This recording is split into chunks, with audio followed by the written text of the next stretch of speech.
Alright, so looking at Final Scream here, which I believe is more commonly known in the United States in particular as Final Stab.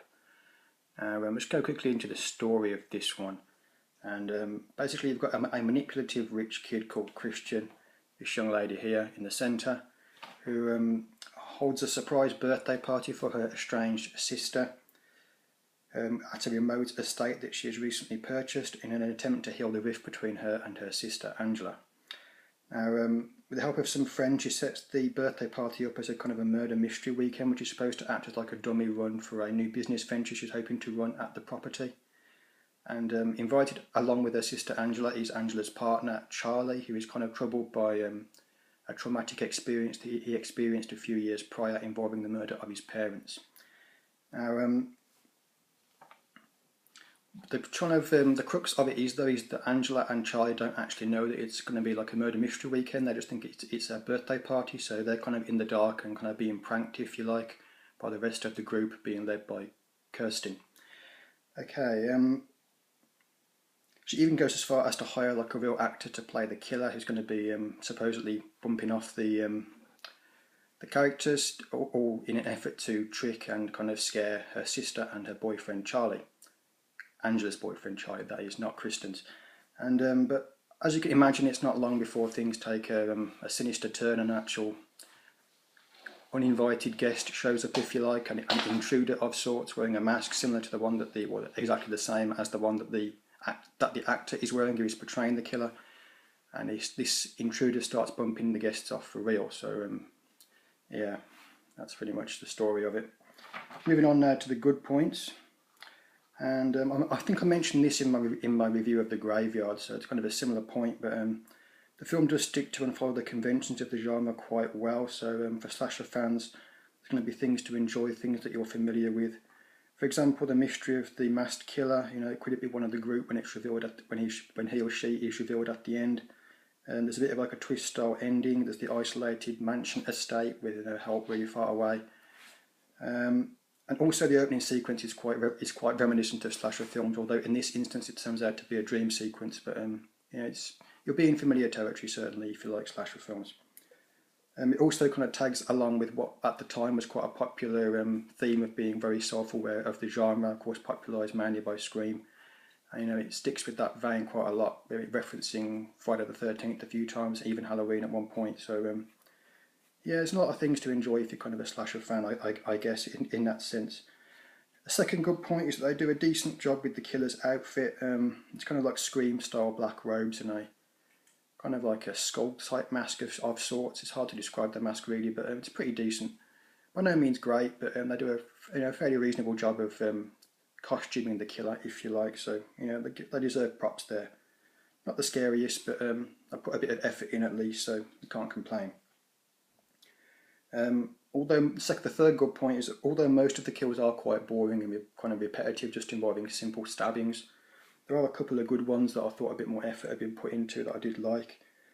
Firstly, where the killer kind of uses like a dummy of sorts, dressed up in the same outfit and mask as the real killer, to kind of throw one of the characters off guard. And this character that's been thrown off guard is kind of the real jock of the group, the kind of alpha male type that would probably be the hardest one to take down if it was a fair fight. So it kind of makes sense that the killer would try and trick this one into lulling them into a false sense of security. So they kind of see the dummy, pull the mask off, realise that it's just but they actually first obviously think that it's the real killer, but they whip off the mask and realise that it's just a dummy. And at that point, this character kind of relaxes. It's a male called Brett.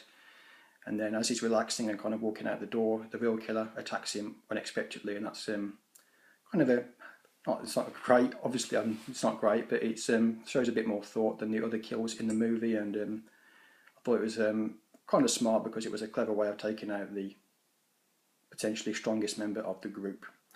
Okay, there's also a better one than that a bit later on, that is kind of when a character is being strangled in a vehicle, and as he's being strangled he tries to phone one of the other characters for help, but he can't talk because he's being strangled, so he just makes some like gargling noises, which is obviously a homage to a kill that was very similar in Halloween, but so they have copied that a bit, but you know it's nice little nod to Halloween, so that one showed a bit more thought and effort as well, so I appreciated that. But apart from that, though, most of the kills are pretty boring.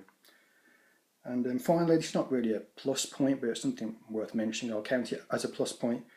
And it's quite interesting in the sense that unlike most slashers, the victims are almost all entirely male apart from one, so one or two, so that's a bit of a refreshing change. And you also see sort of scantily clad males as opposed to females, which again, not really a plus point for me being a straight male, but something different, it gives it a bit of a unique flavour.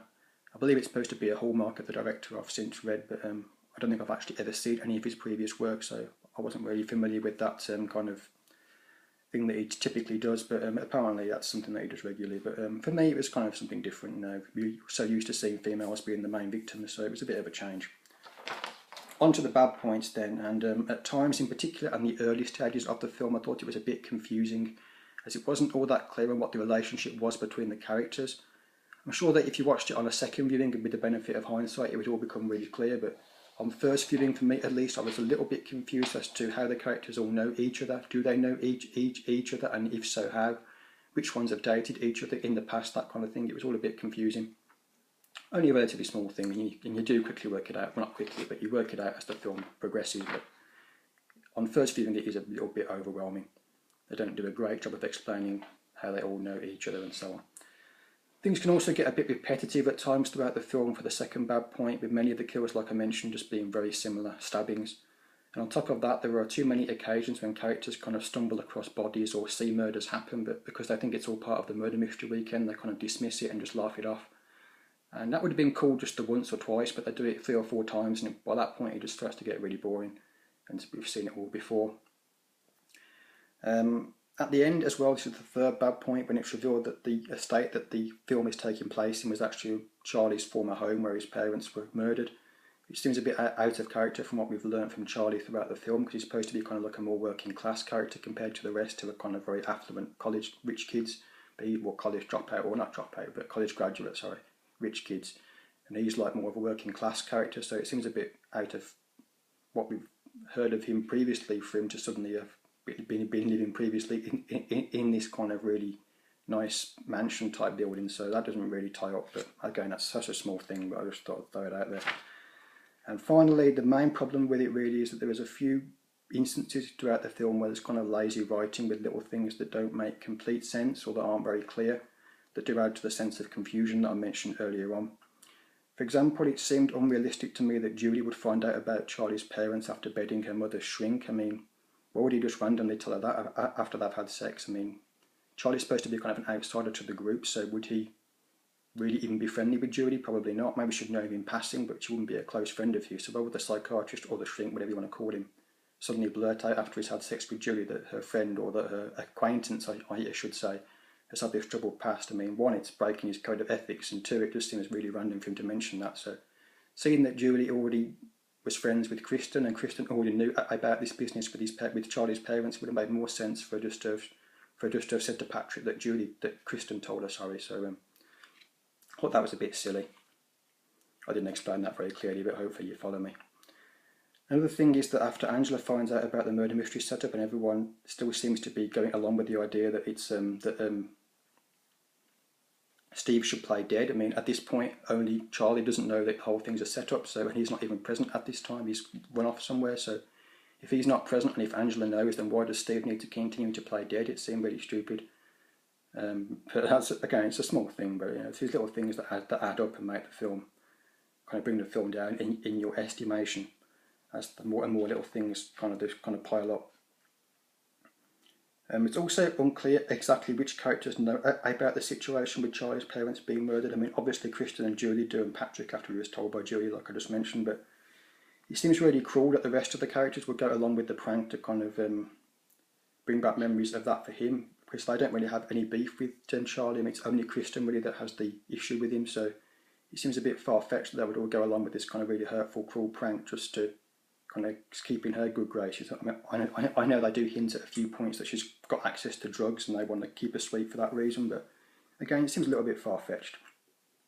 And in particular, it's very unclear if Angela herself, that's Charlie's girlfriend, knows about Charlie's parents, as it starts off by saying that she doesn't know, but then later on it seems she does know, but no one has actually told her on screen, so it's a little bit confusing. I mean, perhaps she's supposed to know, but Charlie doesn't know that she knows, if that makes sense, but it's all a bit confusing. And little things like that kind of bring the film down overall. So on to the verdict then, and I thought it was okay. It was kind of like very low budget and cheap looking at times. I mean, you could really tell that there wasn't a big budget behind it. It's certainly with the actual kills, which are often kind of like you didn't actually see what was going on properly. That's not a problem though if the story's good and such, but in this case it really wasn't that strong. So one thing that I can say is that it was a fairly short running time, so it didn't outstay its welcome too much, but overall it was quite forgettable and, like I said, a little confusing at times and repetitive. Certainly not bad, it wasn't terrible or anything like that. It was watchable for slasher fans, and I'd probably recommend it for serious genre slasher fans only really, but not really anybody else. But so by all means check it out if you're a big slasher fan, but if not, then probably best to give it a miss. So that brings me, well, before we get on to my star rating, I'll just quickly show you the cover there. The reality of this game is murder, final scream. Like I say, it's probably more commonly known as final stab. You've got the main characters there. Back looks like that. And I will say that it doesn't actually mention it here, but you do get a couple of extras, one being a trailer and the other being a very short gallery. I bet about like 5 pictures in it, so it's really short, but worth a quick mention. So on then to my star rating, and I'm going to give it 2 stars out of 5, so not very good really, but could be worse. So 2 out of 5, and if you want to check out the body count for the film, I'll put that in the description, but obviously that will contain major spoilers, so that's pretty much it then. There we go, final scream / final stab, whatever you want to call it. Thanks for watching, bye.